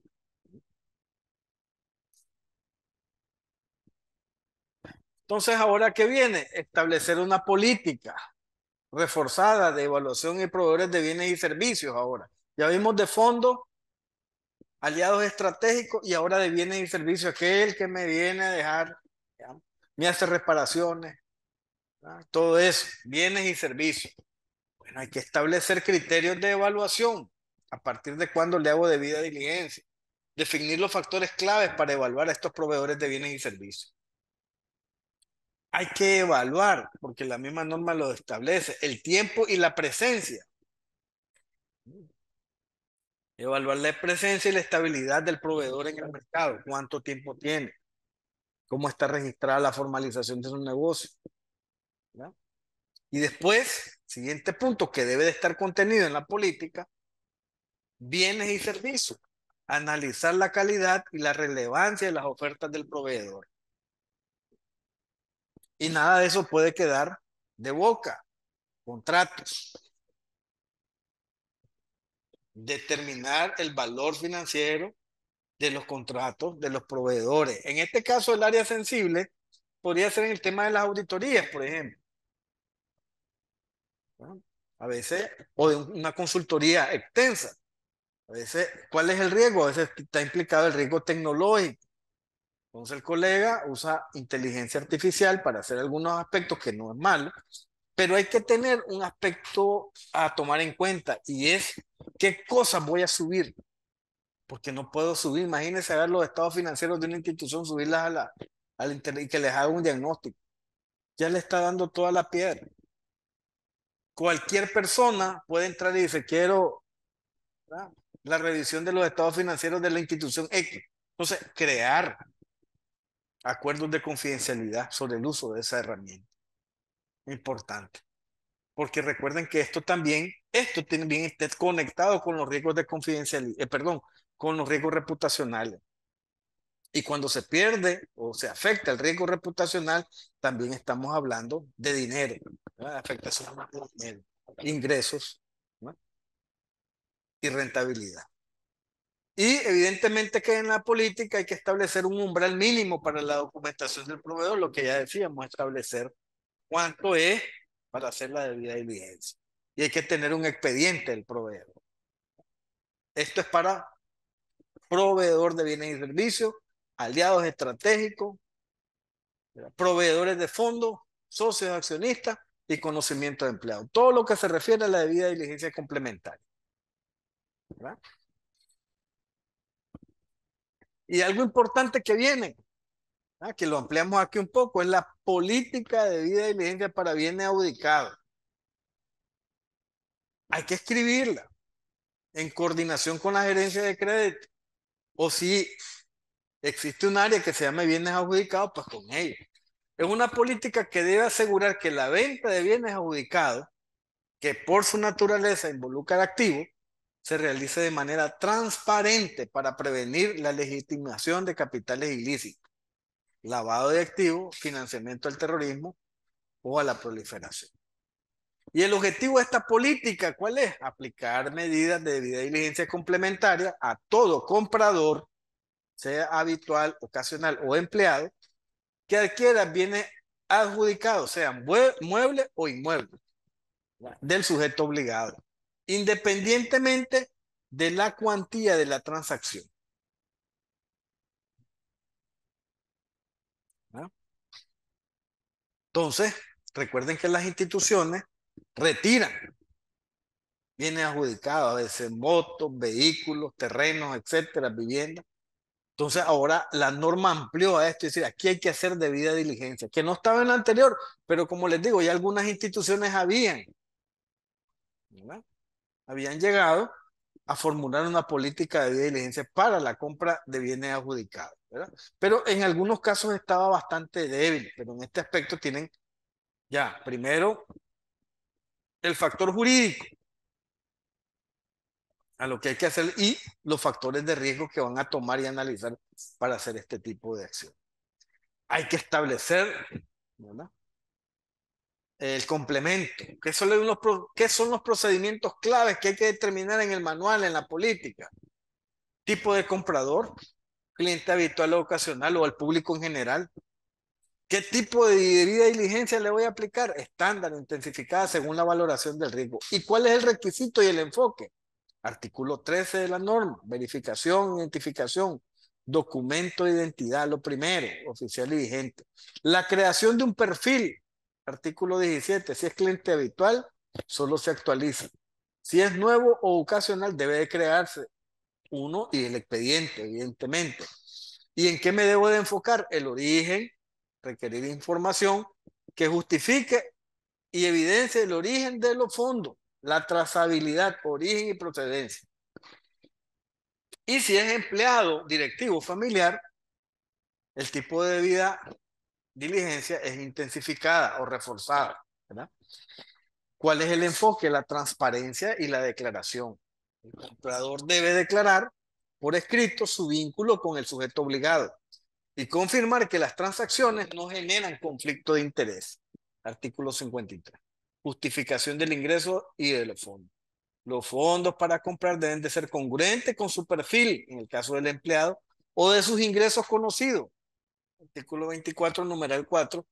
Y la aprobación del alto nivel, la transacción debe ser aprobada. Si me da una calificación, como en este caso de debida diligencia intensificada, ¿verdad? Debe de ser aprobada por un funcionario de alto rango gerencial o de la junta directiva de la máxima autoridad, ¿verdad? Enfoque, cliente o comprador, la condición del comprador. Estos son los factores, si es un PEP, si es un PNP, si es un familiar o un colaborador cercano. Esos son factores de riesgo a considerar en la matriz de elaboración, evidentemente que la van a tener actualizada. La identificación y la verificación, ¿no? Si hay dudas sobre la validez de la información y la dificultad para verificar la identidad. Y los vínculos en las listas de riesgo. Miren, ahí tienen los tres factores importantes, ¿verdad? Aquí estamos hablando de cuando creamos el perfil en los cuatro factores: cliente, productos y servicios, zona geográfica y canal de distribución. En el caso de los factores, condición del comprador, identificación y lista de riesgo, por lo menos debería de estar en el perfil integral. En los productos y servicios, el tipo de bien adjudicado, inmueble, ¿verdad? De alto valor y de liquidez, monto de la operación, alto valor absoluto que supera umbrales internos establecidos por el sujeto obligado. El origen de la adjudicación debe de estar documentado. Si el bien provino de un cliente que fue objeto de un ROS o que tuvo un historial crediticio anómalo, le retiraron una prenda, una garantía. Canal de distribución o venta. Aquí los aspectos a tomar en cuenta son la forma de pago, ¿verdad? ¿En qué forma me lo pago? Y el pago de tercero, si es que el pago provino de una cuenta de un tercero no relacionado con el comprador. Y los medios electrónicos de riesgo, el pago a través de jurisdicciones o entidades de riesgo conocidas como no ser cooperadoras de alta secretividad, ¿verdad? Estos deberían de ser los factores cuando hablamos de canal de distribución. Y la área geográfica, la ubicación del comprador y del bien, el domicilio del comprador, ¿verdad? De dónde está, por ejemplo, en el Atlántico, debería de ser de alto riesgo, ¿verdad? Y la ubicación del bien en la zona geográfica, si hay alta incidencia del crimen organizado, del narcotráfico, de violencia, etcétera. Entonces, estos factores son los que se deberían de tomar en cuenta cuando voy a elaborar la matriz para el comprador de bienes y servicios. Y todos los que ustedes puedan ir identificando que refuerzan estas medidas, ¿verdad? Y esto le debería dar a ustedes la calificación de riesgo de estos clientes, ¿verdad? ¿Qué otro aspecto importante en esto? Es la captación y la clasificación inicial. Vean qué aspecto. Identificación completa, ¿verdad? Requerir la documentación completa al comprador para personas jurídicas. Esto incluye el beneficiario final. Consultas en las listas de riesgo. Este es el proceso ya, ¿verdad? El oficial de cumplimiento realiza la filtración inmediata del nombre del comprador y de sus socios o de sus asociados y la clasificación automática, ¿verdad? Con la herramienta automatizada, ¿verdad? Luego, la aplicación de la debida diligencia tomando en cuenta la clasificación de riesgo. Riesgo bajo, riesgo medio, continuar con la debida diligencia estándar y documentar bien el origen y la procedencia de los fondos. Riesgos altos, debida diligencia intensificada. Si el comprador es clasificada como por alto riesgo, ejemplo un PEP, el sujeto obligado debe aplicar las medidas más rigurosas. Aprobación superior, la transacción debe ser aprobada por un funcionario de alto riesgo o de la junta directiva. Ya vimos, por ejemplo, en el caso de que son colaboradores cercanos o que tienen familiares. Hay que crear también ese formato donde una declaración que dice no hay conflicto de interés. Verificación del origen de los fondos, ejecutar un mecanismo exhaustivo para verificar el origen y la trazabilidad de los fondos utilizados en la compra. Monitoreo y reporte. Detección de inusualidades. Artículo 82, señales de alerta, o la herramienta automatizada que sea capaz de generar una alerta y el oficial de cumplimiento de iniciar un examen de análisis oportuno. La mitad un poquito menos. Decisión de un reporte de operación sospechosa si el análisis no arroja una explicación legal, financiera o comercial factible o razonable, o si el sujeto obligado tiene sospechas de lavado de dinero, el oficial debe remitir una vez, una vez identificada la señal de alerta, las señales de alerta que activan una operación inusual y que determinan el ROS, que es más o menos un periodo de 30 días, ¿ya? Debe de reportarse o debe elaborarse un reporte de operación de sospechosa y presentárselos a la junta directiva o a las personas responsables o a quien designe la junta directiva que por la confidencialidad tienen que participar en la aprobación de un reporte de operación sospechosa, que me imagino que será un miembro o dos como máximo. Documentación y conservación, el expediente completo de la operación, incluyendo el PIC, ¿verdad? La justificación de fondos y el análisis de riesgo deben de ser archivados y conservados por lo menos en un periodo de 5 años. Y para ir cerrando, las faltas y las sanciones. Capítulo 18, leves. Incumplimientos que impactan la formalidad y la ejecución del sistema. Incumplimiento, el manual que carezca de políticas y procedimientos o controles internos, que las políticas no estén ajustadas a su nivel de riesgo, que haya falta de capacitación a la alta gerencia o al personal, o no comunicar la ausencia temporal del oficial de cumplimiento ante el regulador. Estos son clasificados como leves. Hay otras ahí, hay que estudiar la normativa. Grave, incumplimientos que afectan los procesos fundamentales y el rol de los responsables. El manual que no haya sido aprobado por la máxima herencia, por la máxima autoridad, la matriz o la evaluación de riesgo que no cumpla con los requisitos establecidos, o el incumplimiento de funciones y responsabilidades por parte del oficial de cumplimiento, o que el oficial de cumplimiento no desempeñe, miren bien, que el oficial de cumplimiento desempeñe otro puesto sin la autorización del regulador, o no tomar las acciones oportunas y debidas respecto a las observaciones de CONAMI o auditoría y obstaculizar las visitas de supervisión del regulador o la reincidencia en faltas leves. Y muy grave el incumplimiento que implica la ausencia total de componentes clave o la violación de obligaciones críticas de reportes de inmovilización, que es un factor clave de incumplimiento, no contar con un manual o que haga falta la matriz de evaluación de riesgo del sujeto obligado, no designar al oficial de cumplimiento y su suplente, no cumplir con la obligación de reportar el ROJ ante la autoridad competente, incumplir con movilizar preventivamente los fondos o los activos detectados conforme a las resoluciones de la ONU y las acciones administrativas contra el oficial de cumplimiento por haber enviado un ROS o la reincidencia en faltas graves. ¿No?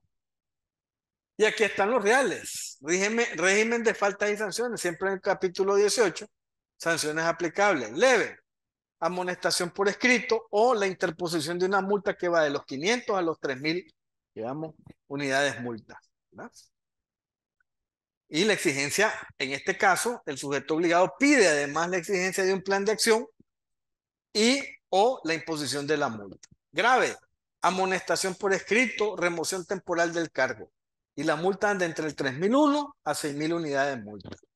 Y evidentemente siempre va a estar la exigencia de un plan de acción, la suspensión temporal, en el caso que sea muy grave, del mercado y la imposición de las multas, que ya habíamos, que la vemos entre 3000 a 6000 unidades de multa. Y muy grave, amonestación por escrito, remoción definitiva del cargo, imposición de multas de 6000 a 10.000 dólares, ¿verdad? De unidades de multa. Y también imposición de las multas de 6000 a 10.000 y cancelación definitiva del sujeto obligado para operar. Y después, por último, pues las sanciones de la CONAMI, ¿verdad? Se registra un plazo de pago de 5 días hábiles para pagar la multa y la publicidad. Las sanciones se registran y se publican en la página web de la CONAMI. Estimados colegas, pues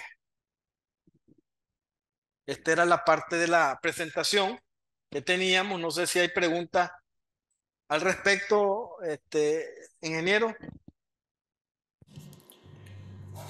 Bueno, ¿qué tal, maestro? Vamos, vamos. Bueno, preguntas, no he visto mucho, solo más que todo comentarios.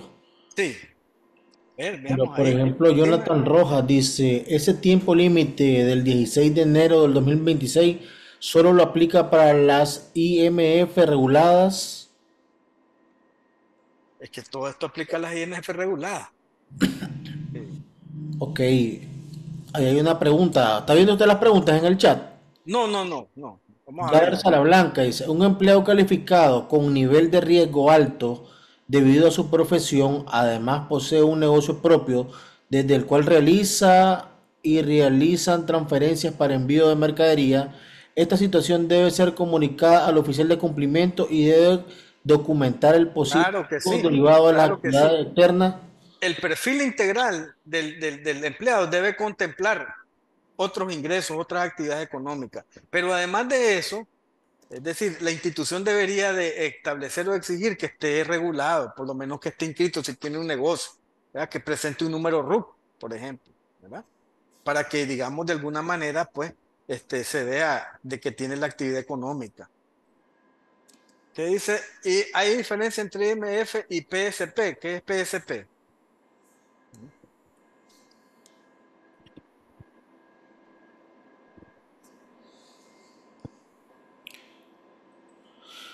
Dice Jonathan, hay una tasa, proveedor de servicio de precios. Claro, evidentemente. Evidentemente son cosas muy distintas entre lo que es una institución microfinanciera y un proveedor de servicios de préstamo. Uno está en la clasificación y lo otro está en el enfoque. Si uno se va a la norma digamos, me acuerdo decir, de la última reforma a la ley 769, establece cuáles son los criterios de clasificación y le pone una categoría, creo que va de B1, B2, así sucesivamente, que tiene que ver con el enfoque de marco regulatorio y también con el nivel de patrimonio que tiene que presentar. Evidentemente que hay. Dice, ¿qué más? Hay una tasa máxima mensual efectiva que se puede ofrecer al cliente o la tasa se pacta con el cliente sin ningún problema si es regulado por la CONAMI, excepto para las personas naturales que siguen bajo el régimen de los préstamos entre particulares. Ahí sí estamos listos. Pero si es una sociedad anónima regulada como tal, la tasa es libre.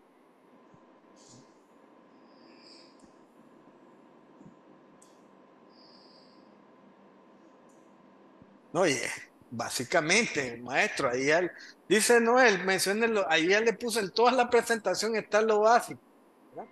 Ya dije, el manual es el primer entregable. Lo segundo está el tema de la contratación de la herramienta automatizada y lo tercero está la capacitación. Los tres pilares que vienen de aquí hasta el 16 de enero. Gracias, licenciada Gretchen. Un gusto tenerla aquí. Los resultados de la evaluación anual deberían ser presentados al Consejo al regulador por la auditoría interna el 30 de abril. Los resultados de la evaluación anual. No, es decir, hay un periodo que se envía, el tema de creo que era al 30 de marzo y eso no, creo que no cambió. Lo dejó en la misma situación. Los resultados de evaluación anual. Recuerden que esto no es evaluación individual de riesgo. La evaluación individual de riesgo tiene otro enfoque, ¿verdad? Es un mapa de procesos y también el tema que incluye la debida diligencia complementaria del cliente que están establecidos a través de factores.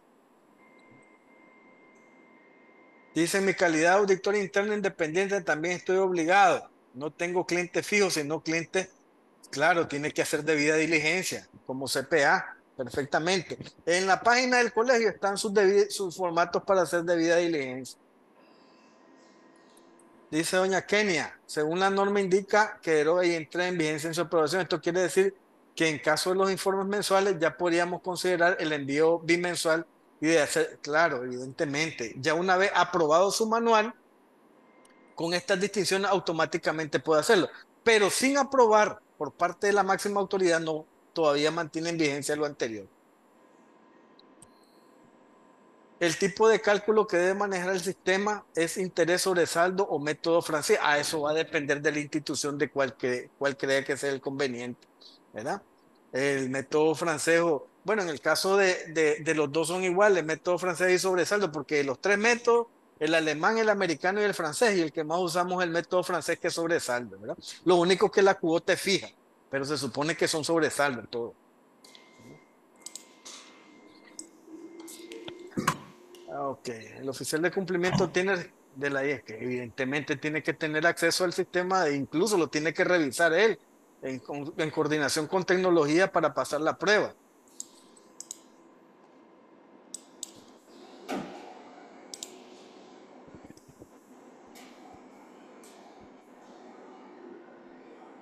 ¿Qué más hay, estimado? Solo los comentarios ahí, profesor, lo que usted está leyendo. Hay 23.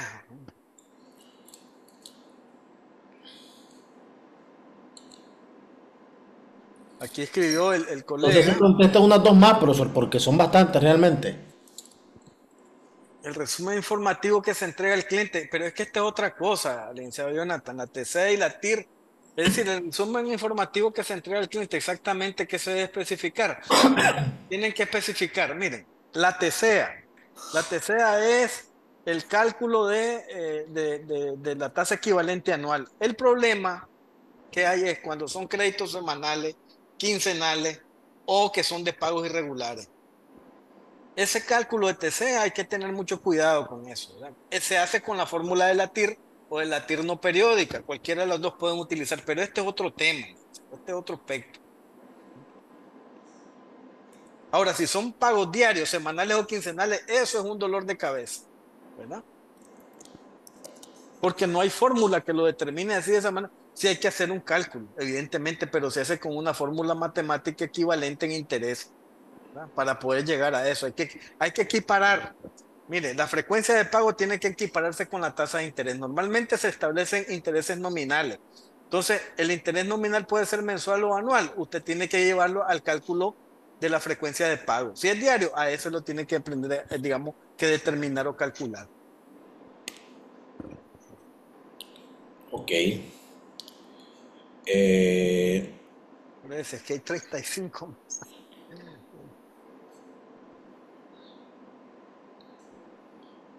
¿Cómo se obtiene la lista de riesgos nacionales? Dice Eric García. Hay que comprarla.